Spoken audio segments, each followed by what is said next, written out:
Pensioni shtetëror është i vetmi shpëtim financiar për shqiptarët dhe shtetasit e tjerë të rajonit në moshën e pleqërisë. Në një anketë realizuar nga Këshilli i Bashkëpunimit Rajonal (RCC), ku shtetasit e Ballkanit Perëndimor janë pyetur mbi këtë çështje, mbulimi me pension shtetëror rezulton më i lartë në Maqedoninë e Veriut, Bosnjë dhe Hercegovinë, Serbi dhe Shqipëri me mbi 60%, ndërsa mbulimi i Kosovës mbetet dukshëm më i ulët.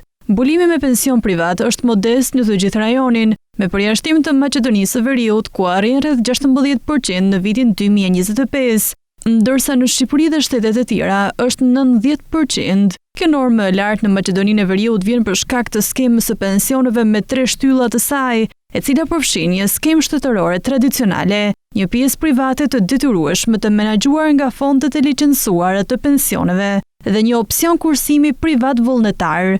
Sipas të dhënave nga Autoriteti i Mbikëqyrjes Financiare, fondet e pensionit privat në Shqipëri numërojnë mbi 48.000 anëtar, ndërsa totali i aseteve neto të fondeve të pensioneve private është 14.3 miliard lekë. Pavarësisht se ka pasur një arritje të kontribuesve në skemën private të pensioneve, sërish raporti me ata që derdhin kontribute për një pension shtetëror është shumë i vogël. Përafërsisht, vetëm 5.8% e kontribuesve në skemën e sigurimeve shoqërore kontribojnë edhe për një pension privat. Bazuar në këto të dhëna, në 6 vendet e Ballkanit Perëndimor mbrojtja financiare varet kryesisht nga sistemet shtetërore dhe shumë pak nga tregjet private të sigurimeve.